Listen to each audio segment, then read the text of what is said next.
The Undergang Armchair.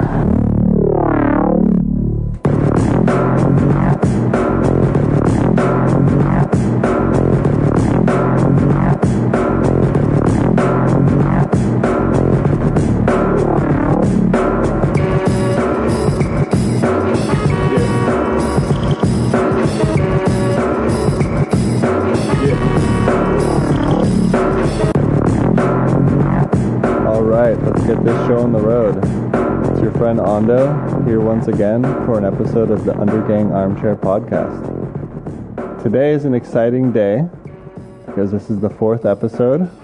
We feel like we're ready to share this with y'all, to put it out there. We've recorded the first 3 in all secrecy. So after this one, we're putting it out there. We're actually going to invite you guys in to come listen to this. So now is where I say to you, email us, find us on Twitter, yell at us. We like it. We want to talk to you. And, tell people about it. Do some good stuff. Help us out. Today is also an exciting day because we're putting up the interview with our friend, I can never say it right. We talk about this in the interview. Aue Sobol, I think. He explains it during the interview. You can hear. He's an old friend of ours, so it's a lot of fun. We tease each other quite a bit, which is good times. I enjoy his company. Moreover that, he's an extremely talented photographer.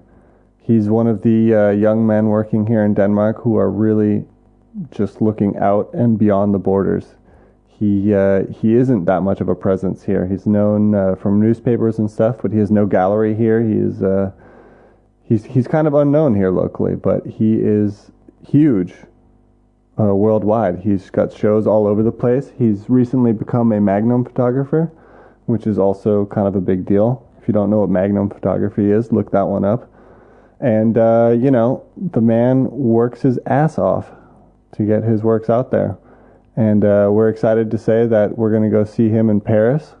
The Undergang Armchair is traveling. We're going to go to Paris and check out his show at the Maison du Danemark, whatever it's called, the Cultural Center for Denmark in Paris.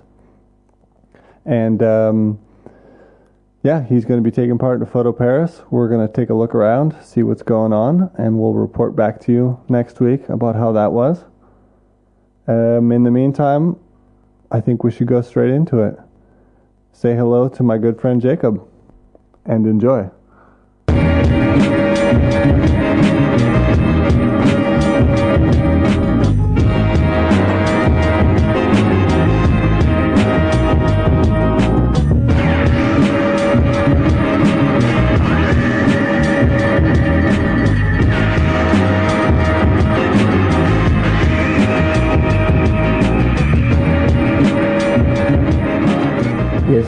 What should I say?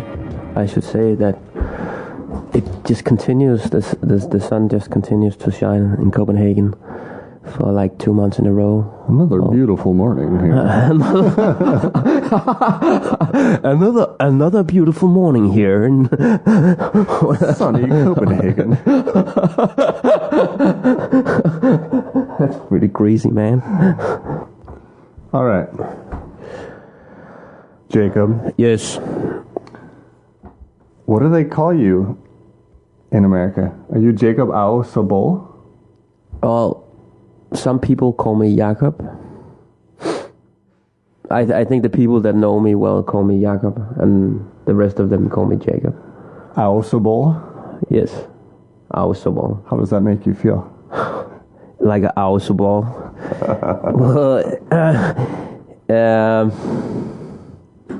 I don't know. It's just I don't think anyone can pronounce my name right. So can I pronounce your name right? Do I say it right? Wait, hold on. Let me try in Danish here. Jakob Aue Sobol. No, it's wrong. Shit. Let's hear it. Say it. Let's hear it. Jakob Aue Sobol. Sobol. Not Sobol. All right. Or Sobol. See, that's the American shining through. Yeah. Sobol. Sobol. Sobol. Sobol. Yeah, no, in America they say Sobol, huh? Sobol. Yeah, you'd say Sobol. Sobol. So, where do you come from, Jacob? Where do I come from? I come from Denmark. I come from the suburbs. I grew up in the suburbs of Copenhagen.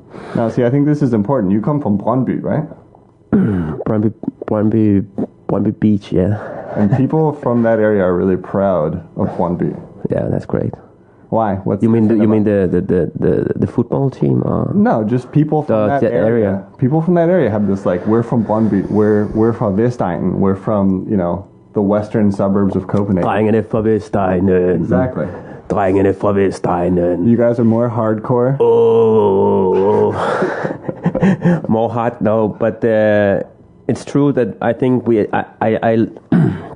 I loved growing up south of Copenhagen in Brøndby, and I went to high school in Ishøj. Do you call that Copenhagen? If someone asks you where you're from, do you say Copenhagen? No. I would never. No, it's never Copenhagen. No, it's a bunch of assholes in Copenhagen, right? Yeah. Bunch of fuck, man.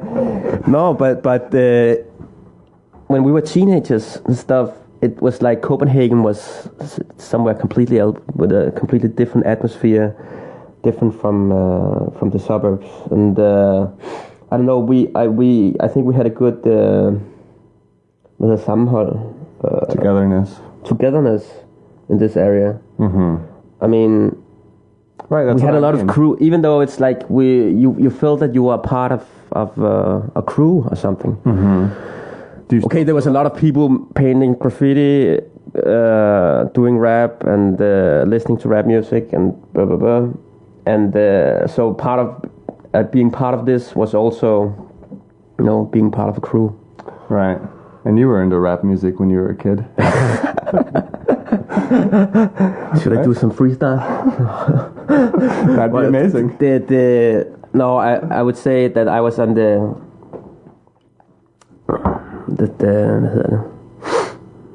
sideline. You were on the sideline, yeah. Of some, but you know, Outlandish was one of the groups that grew out of Brøndby Strand. Right, and that's one of the bigger Danish musical groups. Yeah. Right. So, right. I mean, there's a fair amount of rap and hip hop culture over there. Whereas people from Copenhagen, they're just into, you know, hippie music and indie rock and stuff, right? Isn't that the way it works? That's you saying that stuff, not me. Well, I don't know. I'm not from here. But one other thing was, of course, the football team that we cannot. I mean, or the soccer team. Right. It's a different thing, but you know, every Sunday there would be like 20,000 on stadium. Sometimes more, and that's like half of the population in all of Brøndby. Did you go down and watch games? Sometimes, yeah. Was it crazy? It's crazy. The atmosphere at our stadium is it's crazy compared to other cities or other soccer teams.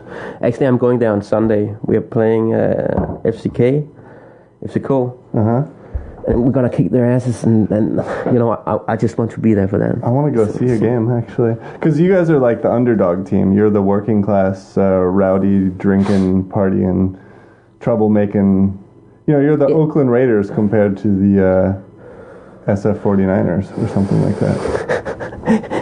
I don't know even what the fuck that is. That's American football. But yeah, I mean. Yeah, that's the feeling you get when you're at the stadium. That it's working class, and it's like Liverpool, man. But that makes sense. It's about your heart and your emotions. It's not about like when FCK before Brøndby was the best team for maybe 15 years in Denmark, and then FCK came up and it. And then they became the best, and probably for the last 10, 15 years, I don't know. But now, the people in Brøndby never stopped supporting the team. I mean, that's a real fan, you know. Instead of jumping on only when they're winning, that's how it is. It is a real fan culture out there, but. It's also about many other things than being a fan. It's about sticking together. I have a feeling that it's more racially integrated than a lot of other parts of Denmark. This is just a feeling. What do you think? Racial integrate. I think it is. Like, I think we have like 100 different nationalities in Brøndby Kommune, and but it just seems like it doesn't matter where you come from originally. You're from Brøndby. It doesn't matter if you're, of Middle Eastern descent or Danish or what. Well, if you think about the fact that you have people from 100 different cultural backgrounds living in the same suburb, right? Which is quite small in actuality, isn't it? Yeah, it's very intimate space actually. Mm-hmm. Then it's quite amazing that there are not more problems than there are. Right. Yeah. Well, tell me about high school. Was that you went to high school in Ishøj, which is another neighboring suburb? Yeah. Was that good?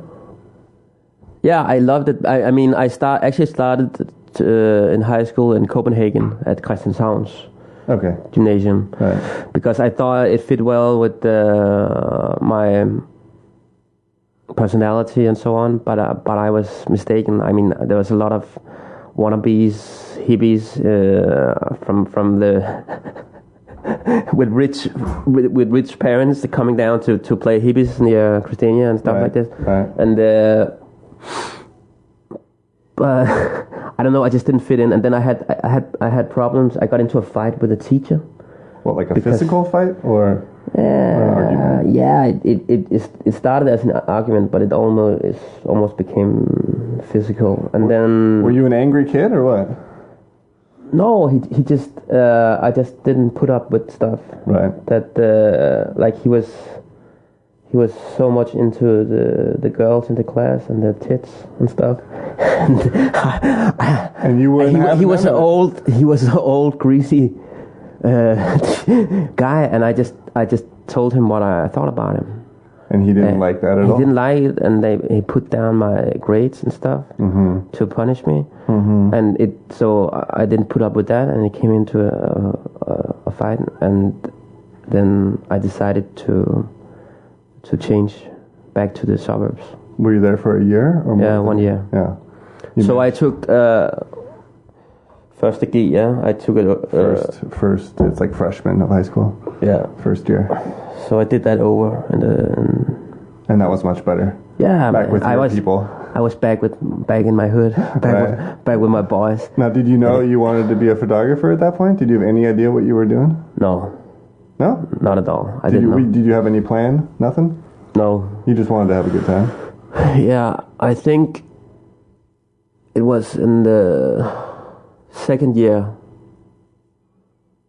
Well, then I went to Canada for 1 year to live as an exchange student in Ontario, near a small city town called Strathroy, near London, Ontario. So it's in the middle between the border to the U.S., Detroit, and Toronto. It's fucking cold there. It's fucking cold, man. I remember once I went to buy a Coke in the supermarket, and on my way home I wanted to drink it, and it was already frozen, just from 5 minutes walk. I mean, it's colder there. It's a different kind of cold. But I love the cold weather, and almost when you pee outside, it freezes before it hits the ground. It's crazy. That's pure living right there. That's joy. But I think it started with that kind of. Also, my years in Greenland and stuff, and now working in Siberia a lot. You really are attracted to the north. I'm really attracted to the north and the cold and the darkness. And that's what makes me feel alive. Well, that's actually what I was going to ask you later. Why you didn't live in Spain? But you've already answered that. But okay, so you went to high school, and that was all well and fine. And then after that, you graduated, and then you stood there and were what? What did you decide to do? Well, during the last 2 years of high school, I had this class called Film and TV Production. Mm-hmm. And that's when I first got interested in visual expression, or whatever you can call it. Mm-hmm. So I made these short films, and I didn't know. I got so excited about making film that I applied for the European Film College in Abeltoft. Right, in Jutland. Yeah, in Jutland, North. So you wanted to be a filmmaker. Yeah. What kind of films did you want to make? I don't know. I don't just wanted to make a film director. Yeah. No, I didn't want to be a director. I wanted to be, at that time, I think I wanted to be a cinematographer. Okay, so you already knew a camera was a good thing. Yeah. Okay. But I think maybe I wanted to do both. I'm not sure. I didn't, I mean, I was 20, so you don't know shit about it. You want to do everything when you're 20. So, but did you get into the school? Yeah, I got into the school, and the thing is that the problem at that school was that they only had like 6 people who could start at cinematography class, and there was like 112 students. It was a school for rich. That's not very well set up. And then no, but you could make your first choice, your second choice, your third choice, and so on. Right. And then at some point you would get your. There was kind of I think a computer doing this calculation of how you would get your choices, or whatever. Okay. But I never got what I wanted. I mean, I never got cinematography. So did you get script writing and prop stuffing and? You just got all this. Didn't care about? Yeah, I got all the shitty classes, man. But then I said, okay, for each how do you say, term, you could apply with a script or a project, and if they chose your project, you would become the director of the project. They would produce a piece. Yeah. So I decided to that should be my game, because I didn't get the cinematography class. So I got all my projects through. So I made like 3 films there when I was there. Okay. Documentary. So the scene is you're a natural talent who's being denied your choices in classes, but you just went around it and made movies. Well, I don't know if I was a natural talent. Well, obviously they took your scripts. Yeah, they took my scripts, yeah. But what happened to those movies? Are they lying on a shelf at home somewhere? Yeah, it's not amazing work, I have to say. But is there anything good in it? Experimenting, yeah. There was one project that I got inspiration from later. That it's from the suburbs. Oh, it's a train. It was called Take the A Train, and it was from a train leading from Hundi in the suburbs where I come from, and then to Hillerød in the north of Copenhagen. And the idea was to show the change of living, the change of mentality, going from the suburbs, the working class suburbs south of Copenhagen to the rich areas north of Copenhagen. And it is quite different. Yeah, it is quite different. Did you just shoot out the window, or? No, we interviewed people in the train and on the stations, and we went out with some different people to show the different ways of living and thinking. Okay. So I think that project was probably the one that was closest to my own, like a personal project, and that I could see as a bigger thing as well in other cities or whatever. So then what happened? Did you finish the school there? Well, one thing I discovered at that school was also that they had a dark room. And at this time, I was kind of a lonely writer as well. I didn't like to be with other people. I didn't like to socialize. Now, is this the kind of romanticized lonely writer that only likes to socialize with people he likes? Or you really just didn't like socializing at all? No, I was at that time, I was full of phobia, social. How do you call it? Social anxiety. Social anxiety. Yeah. It was because the year before, my father died in a car accident, and then I lived alone with my mother for half a year. And before that, I had never been anxious before. How old were you when this happened? 20. Okay. 20 years old, yeah. Okay. And I know the kind of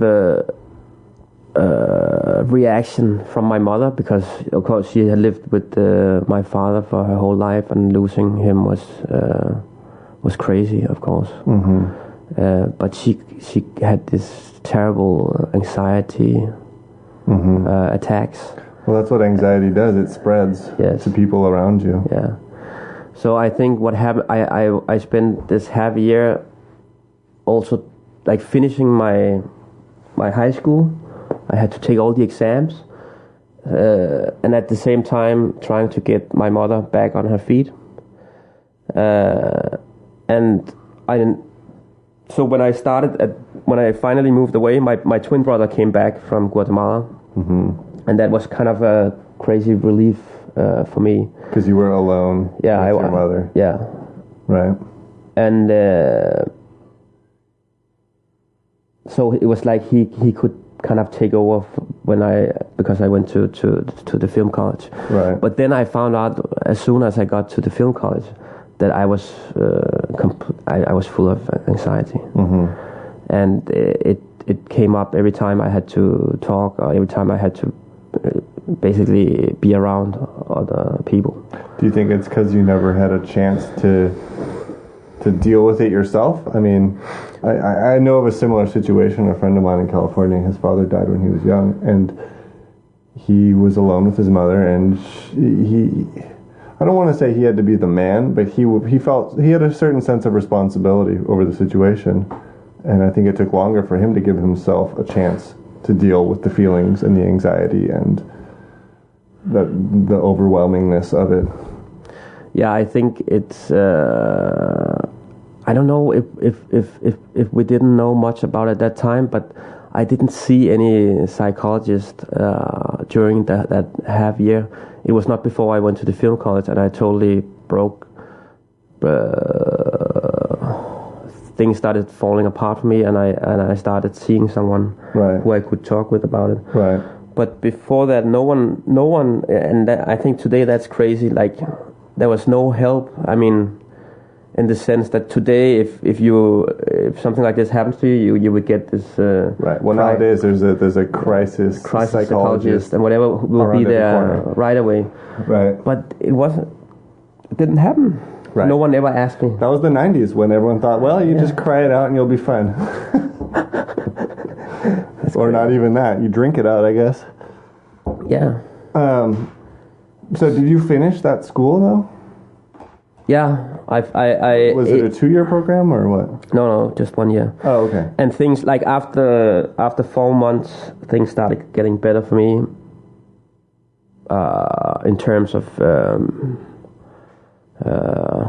being there, living there, and producing work. But at the same time, I had fallen in love with the darkroom and making still photography, because I did it so well that all the other productions, they wanted me to be the still photography on their film. But I mean, to me it was fun to try and stuff, but I would still. I need to be in charge of things, so I could never be like doing work for someone else. Yeah, let's face it, you can't take orders from anybody else. No. Right. So you realized that right away, and you just said, you know what, I can't work on a film set. There's hundreds of people working there. Yeah. Someone's going to try to tell me what to do. It's too crazy, and yeah, then you have to be the director that tells everyone else what to do. But it was too much for me as well. It was not like I found out with the camera, with the still photo camera, that I could walk out by myself and I could go on some adventure or experience, and I could meet another person and have this intimate encounter that no one else was a part of. It was just me and this person, and I thought that was completely amazing. And I could go home and develop my film and make the print, and then I had the result already of that encounter. And also I found out that I didn't know at that time, but later when I applied to Fata Morgana, the Danish School of Art Photography, I think it's called. I really understood. When I started there, I got to understand the connection between my own inner life and the images I created. I got to understand that it could use as a mean of self-expression or as a mirror. Do you think you didn't understand that in the beginning? Do you think in the beginning it was just fun? Yeah, I think no, it was not fun, but it was not about. It was about someone else or something else. Mm-hmm. It was about what was out there, and it was more documentary. Yeah, if I photographed a guy, I thought it would be about him. Okay, not about myself. Right. And that's an interesting lesson, because a camera is a lie. People think it's used as something to document truth. Any sort of journalism, any of that stuff. Oh, here's a picture. This must be happening, but it's not. No. It's completely subjective, the way you take the picture, how wide the angle is. You can have a picture of a kid. At least I saw a picture from Palestine where they show a photograph of a kid wearing a face mask throwing a Molotov cocktail. And then there's another picture of this kid standing alone in a street. It's the exact same picture, surrounded by photographers, and he's throwing the Molotov cocktail at nothing. Yeah. So the first picture looks like he's in the middle of a war zone. In the second picture, you realize there's 12 photographers taking a picture of a kid not fighting with anybody. Yeah. And, one was on the front cover of newspapers and the other one wasn't. Yeah. Which is crazy. So it must have been interesting to realize that, like, oh, I can control this. Yeah, and exactly. And that's the hypocrisy of, is that what you call it? Yeah. Hypocrisy of photojournalism sometimes. Exactly. The story you are telling, that they have all kinds of rules for what you are allowed to do and what you're not allowed to do. Can you frame can you crop your image after you have taken your picture? Right. But what's the difference? I mean, cropping it after or cropping it when you're at the set? Because when you crop it at the set, you in the field or wherever, you're showing you're part of reality in that moment, and I just don't get the difference. Right, whatever's left out is just as important as what's in the image. And that's one thing. Then you have all the kind of stuff. They have conflicts about editing the pictures and blah blah blah. That's right. The World Press Photos has arguments about that, don't they? Of course, there has to be some kind of, I don't know if should be called rules or some ethics about what you can do and what you can't. I don't know, but it's complicated. Yeah, it is complicated. Well, so okay, let's go back. You graduated from this film school. Well, I mean, wait, just a second. Yeah. I mean, when I talk about rules, I'm not talking about photography, and I'm just talking about news photography. Right. Well, I mean, there probably has to be some sort of standard. Yeah, if your picture is run on the front page of a newspaper, there should be, maybe if it's a collage you made, maybe it should just tell it's a collage. But I think that's more of an issue for the journalists than it is for the photographers. Yeah. They should explain. Or at least, I feel like the presentation has as much to do with it as the actual picture does itself. But the thing is that you can't put up all these rules. It's not what is important. It's more the final message you are sending out, or the final story you want to tell. Mm-hmm. Mm-hmm. When did you decide to go to Fata Morgana? When I was at the film college. Okay, so you immediately were like, fuck film. I'm going to be a photographer. Yes. Okay. And so you applied right away, or what? Yes. Did you get in right away? Yes. Man, you just never get denied anything. Yes, I do. Okay. But not in my work. Right, not what you admit. In my love life. Oh, right, okay. Well, we all do, believe me. But, okay, so you got into Fata Morgana. It's a 2-year program. It's an independent school, kind of, right? It's not state-run. Yes, independent. Uh-huh. Private school, I guess you call it. Yeah, and then what? Did you love it? Were you immediately like, this is home? No. Yeah, I was scared like hell, because there's this crazy guy running the school, Morten Bo. Right, yeah. And I should be interviewing him. He is so intense, and you get all, frightened, and what is going on? Something is happening inside you that you don't know what it is. I mean, he pushes you, and but I think the most tough thing for me in the beginning was that he wasn't interested in me. Right. Like he thought I was boring. He called me the bank guy, the bank manager or something. Because you were just boring and stuffy. Yeah, but I think it was not. I was not boring and stuffy. It was just not. He was just not using the right key. I mean, I was anxious and I was scared and. Well, he may have been trying to teach you a lesson too. Locked down, yeah, maybe. But then I made one project from Lalandia, which is this entertainment. That's an amusement park. Amusement park. Yeah. Amusement park.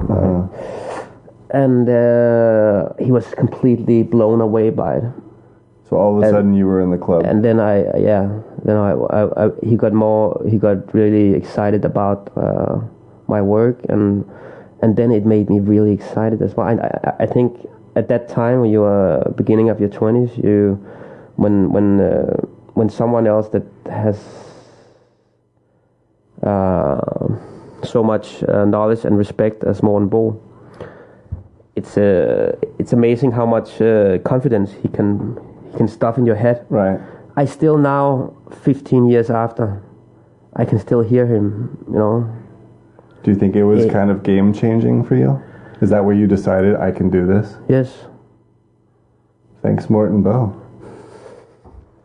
Have you told him this? But he knows, man. He knows. Yeah. He does a lot of talks for me when I have opening of exhibitions. Right. But it's the confidence he put into me at that time, I still carry that with me. Well, it sounds like it was a really good education. Not only did they kind of mind fuck you and open up your mind, you said something was happening, you didn't know what, but also he helped provide confidence for you until that you were good at what you were doing. Yeah, but he's a black and white guy in the sense that either you're in or out. I mean, it sounds a bit tough. That's why I have to say also, in some cases, for some students it was terrible. Mm-hmm. But for some it was for most, I would say, it was life changing. Right. Well, there's other people who've gone on to have a fair amount of success as photographers. Yeah, for sure. There's a lot. I don't know on. No. So, what happened afterwards? After you graduated? After Fata Morgana, I only went there for 1 year, right? Uh-huh. So that's basically the education. It's not an education I have, but like a 1 year class in art photography. Okay. I would say documentary and art photography because it was also that school is also about connecting those different that we are not separated. And I think in Denmark there's this thing with the documentary photography and art photography that the two things don't. Right, it's not the same thing at all. It can't be the same thing, right. And it's laughable. That's so Danish to compartmentalize everything. It's hilarious. Because if you go to Paris or New York and where, especially Paris, where photography, so much history, right? Then they think you're telling a joke when you say that documentary is not necessarily seen as art, could be art, right? In Denmark, right. Looked at as art. Well, it is pretty much a joke. It's crazy, right? Because it's not, of course, art is not defined by if it's documentary or if it's something else. It's defined by something completely else. Something completely. To me, of course, the connection between, the artist and the work he creates. I don't care what you call it. It's just a word. It's just a box. Right. You're put in. It doesn't matter. Sure. What is interesting is what you're creating, right? Right. Well, I think the Danish idea about art is somewhat limited in a way. I know it's maybe a little harsh to say that, but I also think it's expanding. The good news about it coming from a narrow scope is there's a lot of space for it to grow in right now. But if you compare it to somewhere like, France or even Sweden. Even Sweden has a much richer history of photography than Denmark does, and a much greater respect for it. But that gives people like you a lot of space to work in, right? I mean, well, I don't know. I forgot about Denmark a long time ago regarding my work. I mean, of course, it's no. I love to have an exhibition in Copenhagen. It happens. It only happened once, maybe, or twice. I don't know. Mm-hmm. But because of my images are not Danish in that way, I don't feel it's obvious for me to exhibit all over the world, or also museums around the world where there's a lot of respect for photography and the work you do. Mm-hmm. So I grabbed that opportunity, of course. Well, you are essentially unknown here. I mean, no, that's not quite true. You've been in the newspaper a lot, but in terms of like the fine art gallery scene, you're not even represented here by a gallery, are you? No. Right. I'm working with me, that's crazy. That's absolutely crazy. I'm working with a gallery in New York, and that might be the reason why I never looked for a gallery in Copenhagen, because I felt what I was told when it's Josi Milo Gallery, and when I was told that when you're with him you don't need any other gallery in the world, but I don't necessarily think that's true. Mm-hmm.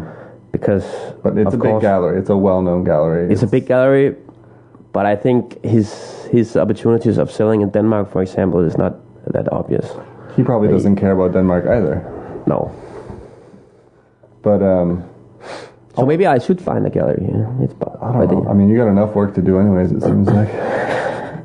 But I actually want to go back a step and talk about Greenland. No way, dude. I'm not going to talk about Greenland. No? It's going to make me... It's your first project.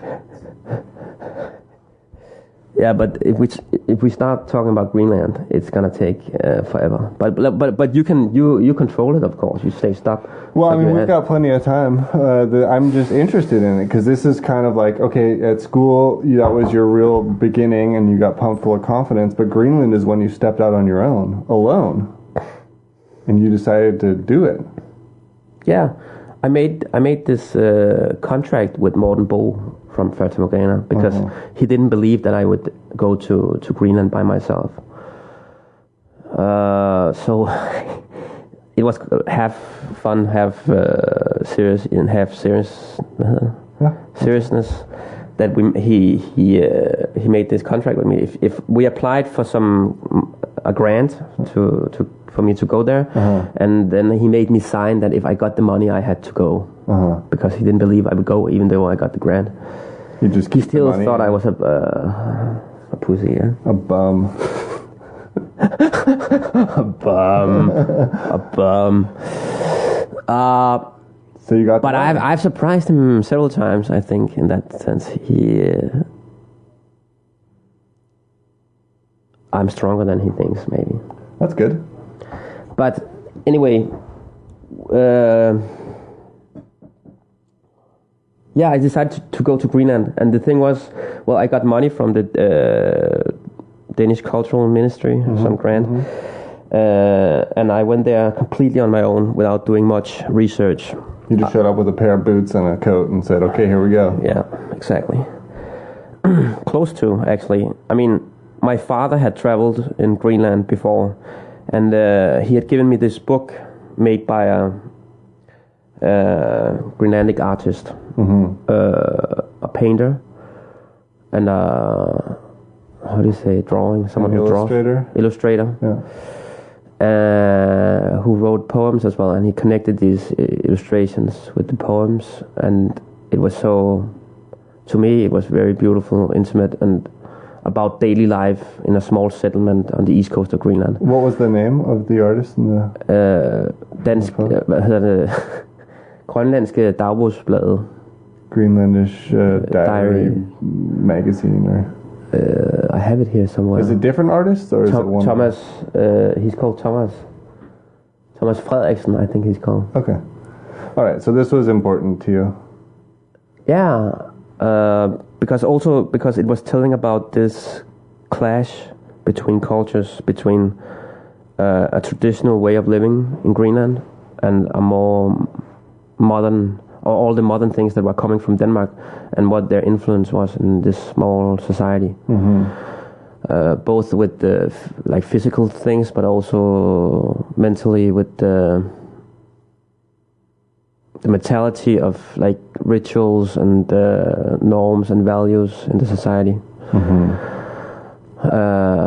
which was very different from the Danish and I mean, you know, Greenland was colonized by Denmark in 1700 something, right? And so the connection has different from each other as they could be. Yeah, I mean it's a native population, right? It's how do you call it? Indigenous people. Yeah. Inuits. Yeah. Inuits. Right. So you went there? Yeah, I went there, and at first it was really crazy for me. I had never experienced anything like this because I came just around payday. It was my mistake. and people were pissed drunk. Yeah, I heard about this one settlement called Sundet, der løber tørt ved lavvanden. I think it's translated the strait that runs dry at low tide. That was the name of the settlement. Right. In Inuit. Yeah. Right. And Dideridar, that's how you pronounce it. Dideridar. Dideridar. And I thought the name of the place told a lot about the living conditions there. But they have this strait of water that runs dry at low tide, so you can't get to the settlement or can't get out of the settlement. Okay. And I like this picture of it in my mind, and I heard it should be really beautifully located. So I decided to go there, and there was 150 people living there, and I thought that it was a good size for me to kind of. I didn't have to see exactly the same people every day, but still it was not too big. I could get to know everyone and maybe get close to people there, right, to tell a story. Right. But I was thinking of myself very much as a documentary photographer at that time, and maybe even like a photojournalistic way.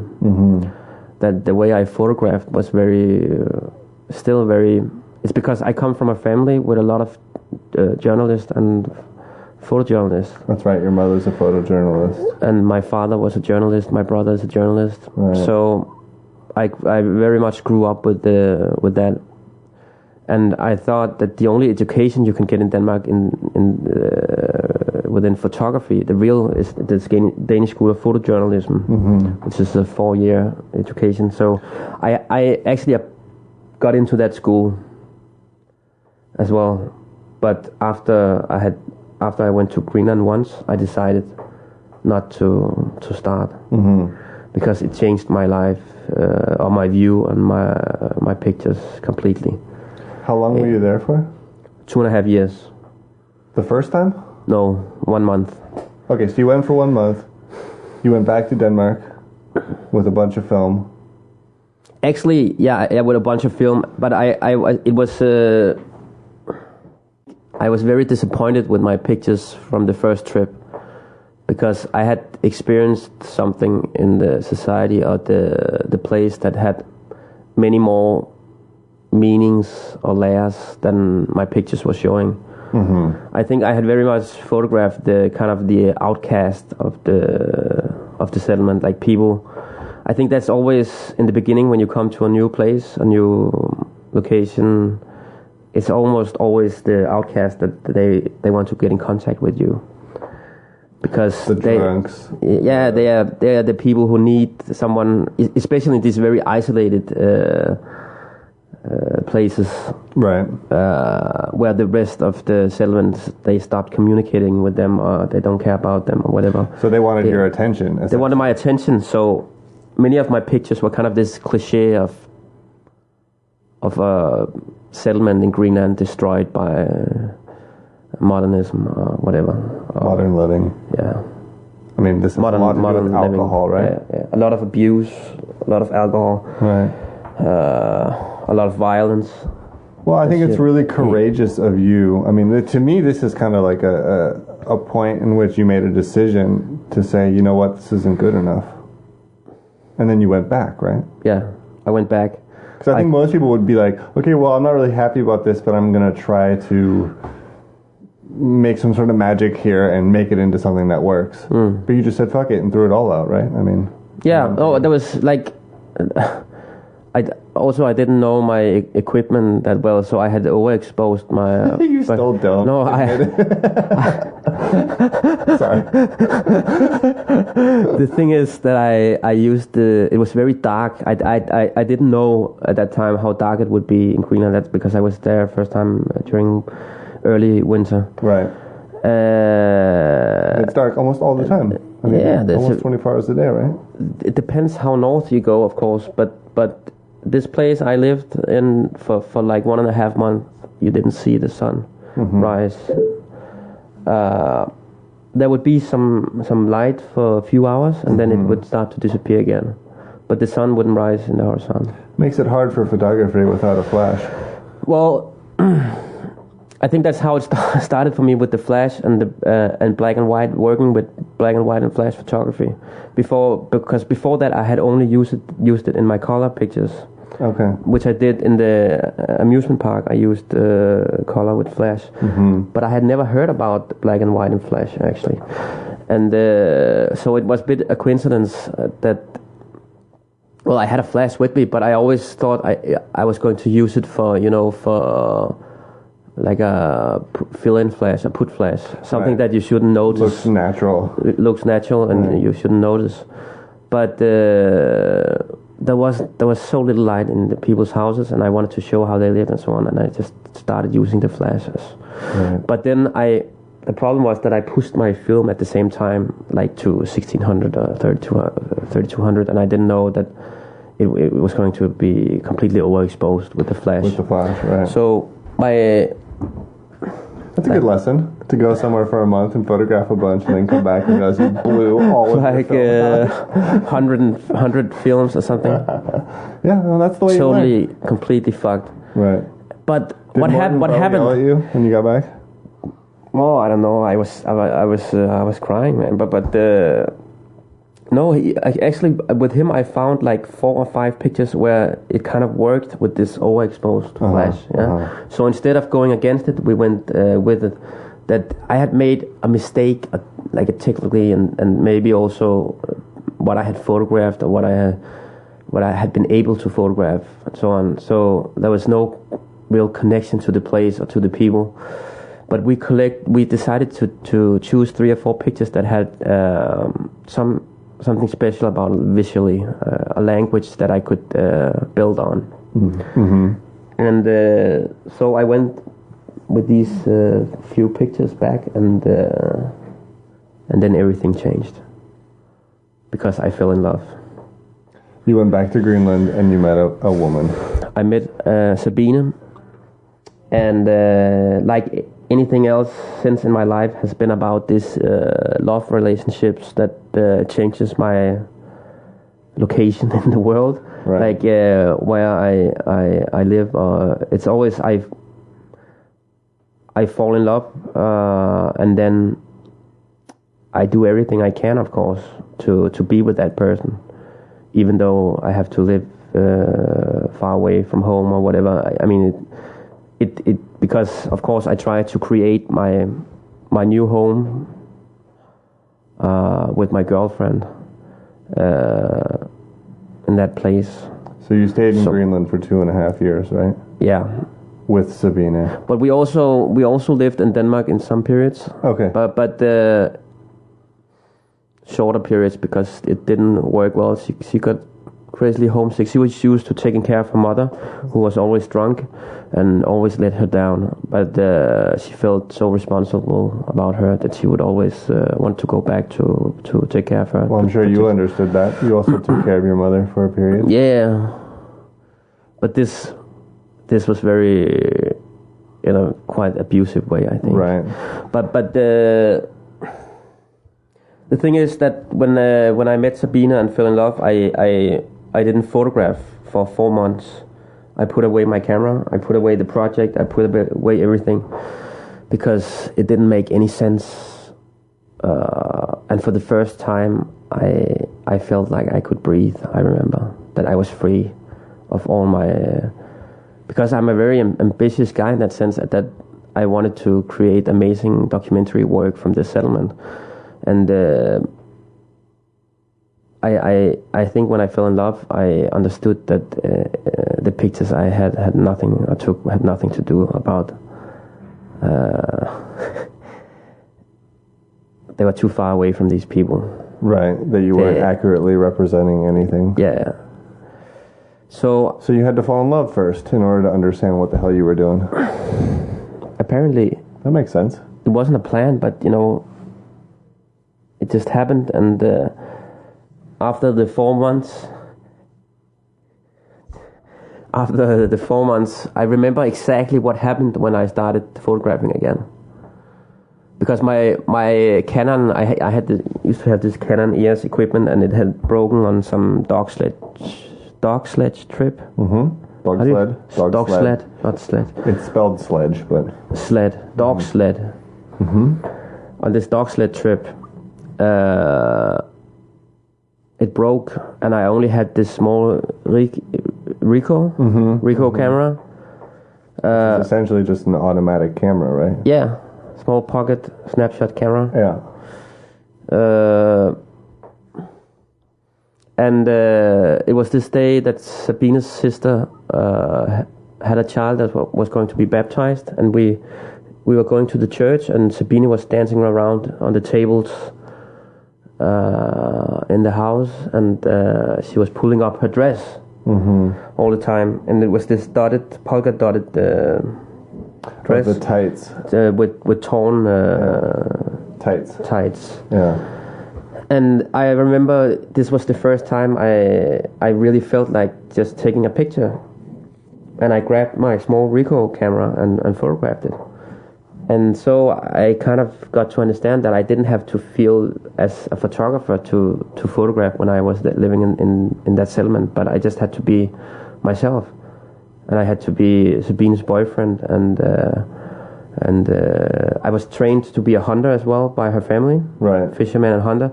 So to me that became the new ambition, to be a skilled hunter and a fisherman. And photography was something else I had on the side. It became more like a diary of my time there, and all the emotions and things I shared with Sabine. Right. So completely falling in love with Sabine completely changed the way I took pictures. Yeah. How did you decide to come back to Denmark after the 2.5 years? What happened? I mean, it sounds like you were going to stay there forever, the way you describe it. You learned how to hunt, you fell in love, you found an emotional connection. What changed? Why'd you go to Denmark again? Well, I thought I was going to live there forever.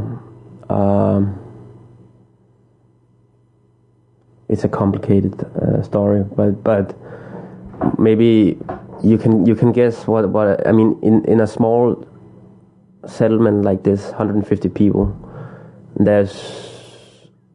to me it's the most beautiful and the most horrible place I've been in my life. Right. At the same time. Right. Like beautiful people, and I had friendships there that I never had with anyone in Denmark. Mm-hmm. Like, but then again, sometimes when you had been out hunting with someone,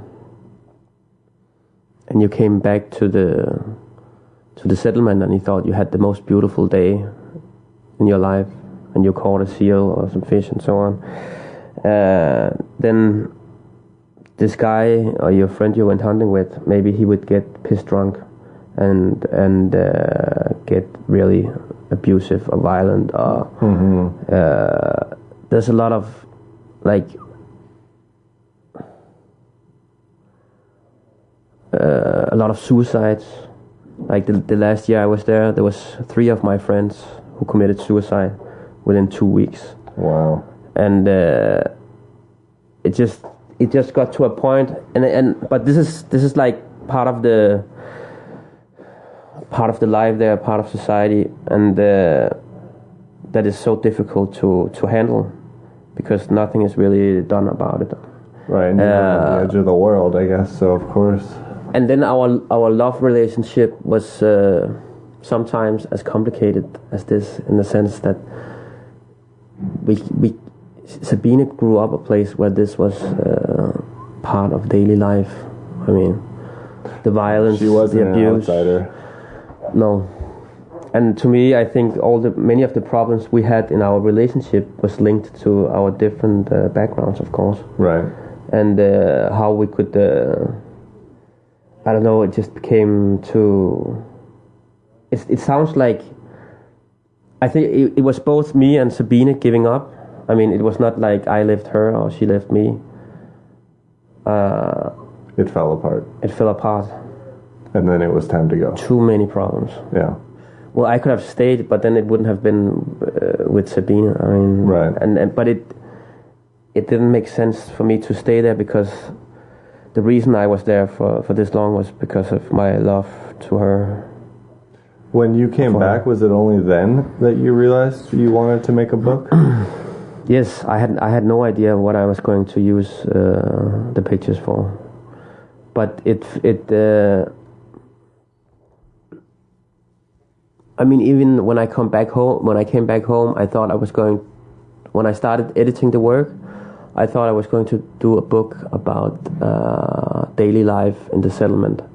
I didn't think it would be about Sabine because I thought it was too personal, right, or too private.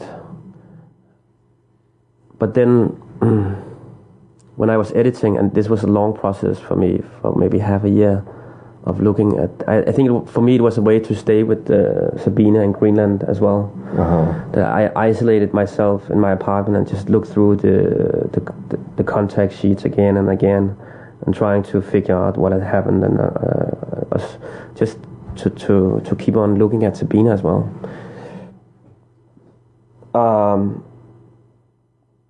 But then I had this feeling, of course, that every time there was a picture of Sabine, I could feel it in my stomach.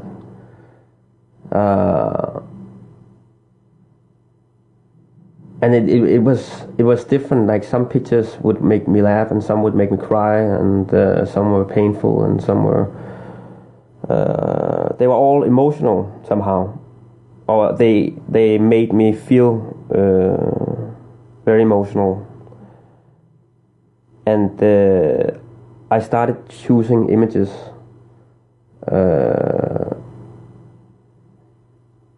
that made me feel something, instead of thinking that I was going to do this project about daily life in settlement. Mm-hmm. But images that had an effect on me. So you had to learn it twice. I had to learn it twice. It seems like you learned to take pictures based off of your emotional connection, and then you learned again to present these pictures that you were allowed to show emotional work. Yes, I think I was scared about it because it was so. You afraid everyone was going to laugh at you? No, it was so personal. But it was also about another human being. It was not pictures of me. It was pictures of Sabine. Right, which is always tricky. Yeah, so I felt it could make you feel like you're holding another person's life in your hands, like to publish a book about your love relationship with a woman, and the images are only about her. Did you ask her permission? Yes, well, she was part of the process long before we split up, because sometimes when we were I didn't see my material when I was living in Greenland. Only when we came to Denmark, my films were developed, and she would see the pictures, and we printed and so on. Mm-hmm. So when I wanted to make the book, I sent a dummy to her, and we went through the dummy, the draft of the book, and we discussed some of the pictures and so on. It actually ended up being me who took out a few pictures that you felt were too personal, and not her. Out of respect for her? Yeah, I think so, and myself. Yeah. That I thought that they were crossing some limit that I didn't know exactly how to define what that limit was, but it felt wrong in some way. Well, your book didn't suffer. I mean, I don't feel like your book was missing anything. So it was probably the right decision in some way or another. But do you feel like this was, again, another changing, like a turning point for you? Because after that, then it really kicked into gear. You published this book. It got people interested in what you were doing. One of the largest newspapers in Denmark published it, right? Politiken. Did you have a feeling like, now what? Or did you have a feeling like, here I go, it's on now. I'm gonna go out there and keep doing this. No, I had a feeling, now what? Now what the fuck to do? Because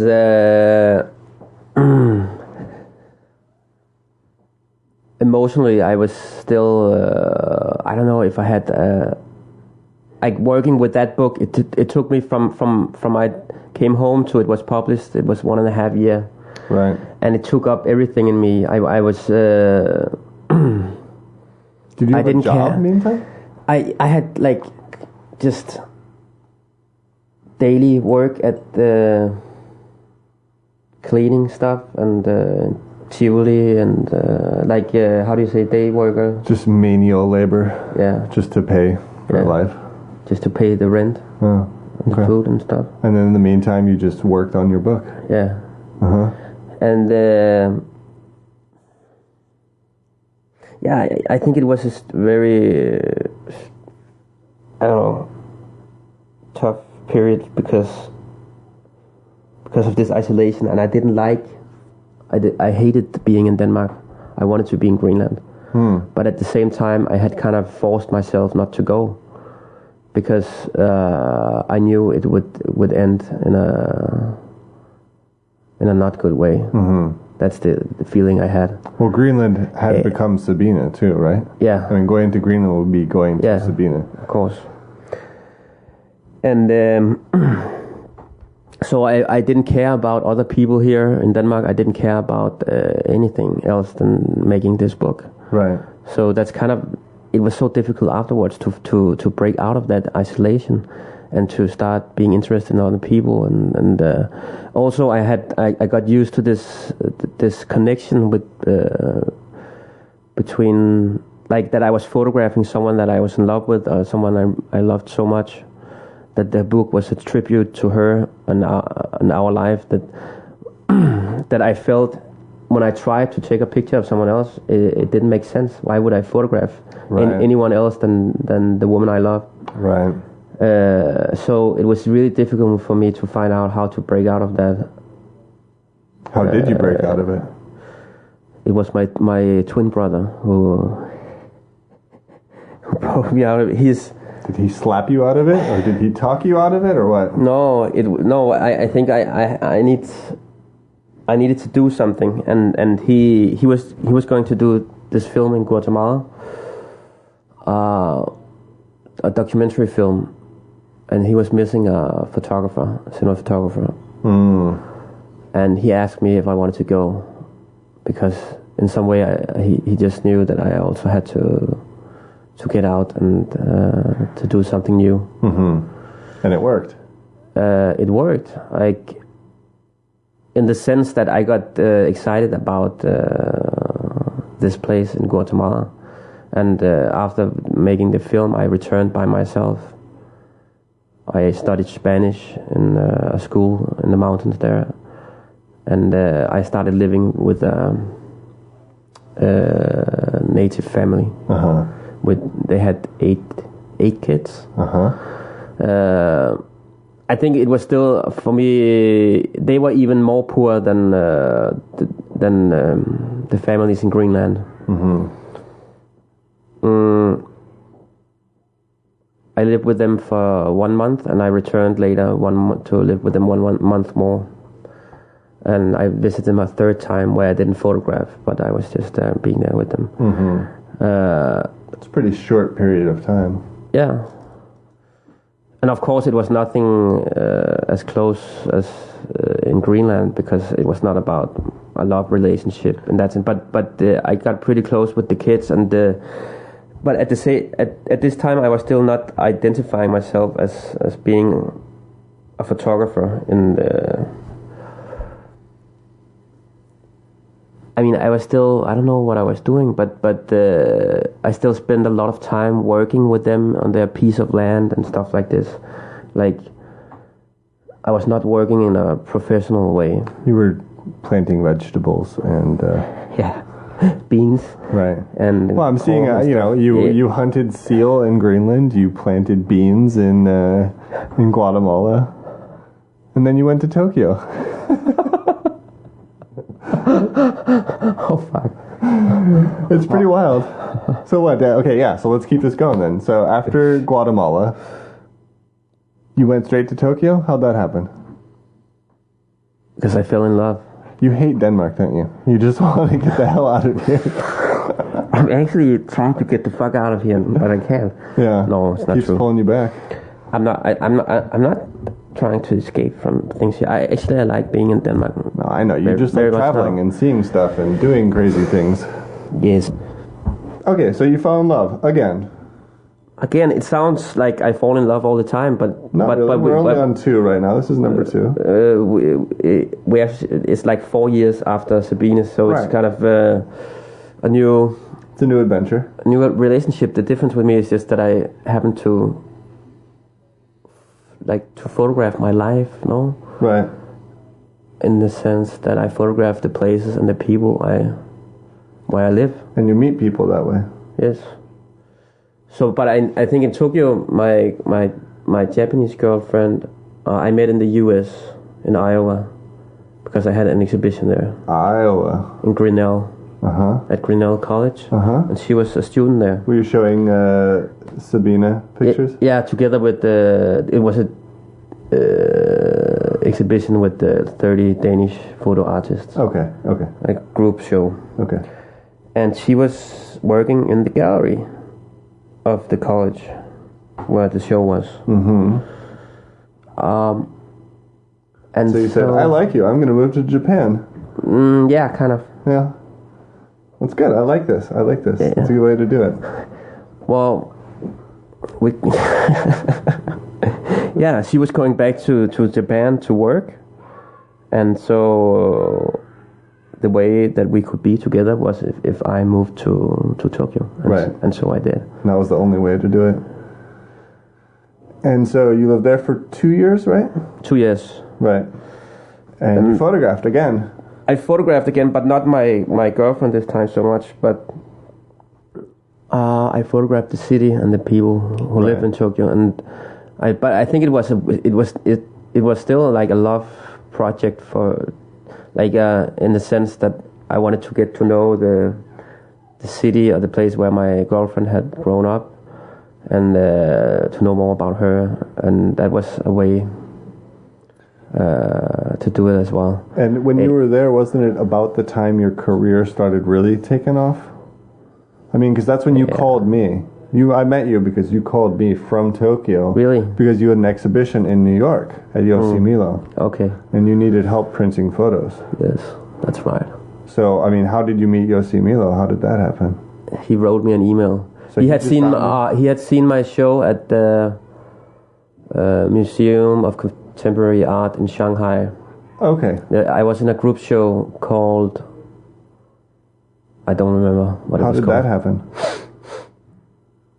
They had spotted my work somewhere else. So basically, you never really made a push to put your work out there. People found you. No, I did. And I went to Houston in 2000 and is that 5? I'm not sure. 5 or 6. Makes sense because I moved to Denmark in 2007, and you were coming back from Tokyo in like 2008. Yeah. I think it must have been spring 2006 maybe. I went to the Houston Photo Fest. Okay. Where they have portfolio review. And is that a good thing?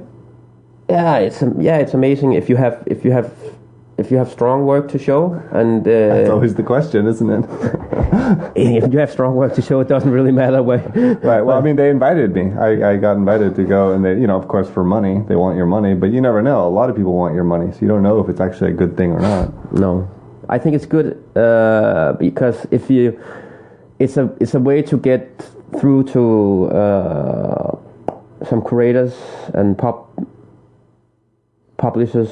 Okay. So important people actually go. Yeah. Okay. So you get 20 minutes with each, and you have a priority list or whatever. Right. But I got some contacts there, and I also got I got a show in Portugal I got chosen as one of the discovery of the meeting place. And so I had a show there, and some years after. But I got many connections from that trip. Okay. Yeah. And then since it has just been spreading, and right now it lives on its own. Yeah. So you were in Tokyo, and you got invited to have a show in New York, and that's where I ended up printing for you. Yes. And for the record, you were a terrible boss. Although I think I was a terrible employee too. You suck, man. No, actually, you did quite well, but it was a fight. It was more the way to get there. I think what it was. What about now? Let's talk about now. What are you working on? Now, I'm working on many different projects. Actually, it's crazy. It's a bit crazy this time. First of all, I'm working. It's always crazy. Every time I meet you, it's crazy. I'm working on 5 different exhibitions coming up within the next month. Can you manage all this? 2 months. No, I mean I work with my beautiful interns, but they are not here right now because I had the same for 1 or 2 years, and now I need some new because they are suffering from all kind of. You wore them down, and now they're having stress attacks. Is that what you're saying? Yeah. Well, I mean, you work at an incredible pace, and I wonder if. You think so? Yeah, I do think so. And I wonder if this pace is necessary for you. I mean, like, is it necessary for everyone? I want to be a photographer and make money and sell works and all that stuff. But I don't know if I have to work as hard as you, I might have to think twice about it. Yeah, I think that's. You work 12 hours a day every day. Not anymore, but I used to. For 10 years, I did. It's brutal. But not anymore. Because now you work, 9.5 hours a day? Can we open the window a bit? It's like fucking hot in here. It is hot in here. Do you want me to grab that?